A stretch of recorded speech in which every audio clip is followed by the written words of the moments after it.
আসসালামু আলাইকুম ওরহমতুল্লাহ। দেখেন কবুতরটা ঠোঁটে কি একটা উঠছে। এটা এক ধরনের রোগ আল্লাহর পক্ষ থেকে আসে। বালা করার মালিক হচ্ছে আল্লাহ। আমি দেখি কবুতরটারে খাবার দেব, ও খেতে পারে কিনা। সুস্থতা হচ্ছে বড় জিনিস, বুঝতে পারছেন?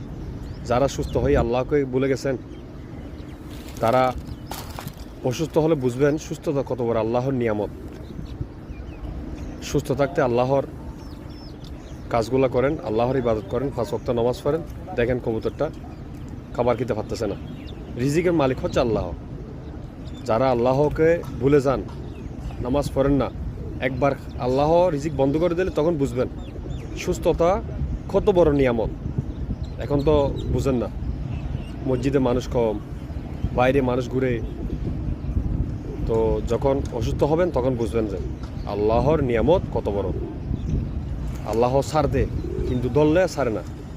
তাই যারা সুস্থ আছেন 5 ওয়াক্ত নামাজ পড়েন, আল্লাহর কাছে গুনাহ মাফ চান। ক্ষমা করার মালিক আল্লাহ। আমরা গুনাহ করব, আমরা আল্লাহর কাছে ক্ষমা চাইব, আর ক্ষমা চাইব এমন ক্ষমা যেন আর গুনাহটা দ্বিতীয়বার না করি। আল্লাহ ক্ষমাশীল, আল্লাহ রহমান। 5 ওয়াক্ত নামাজ পড়ে সময় থাকতে আল্লাহর কাছে চান, সুস্থতা চান।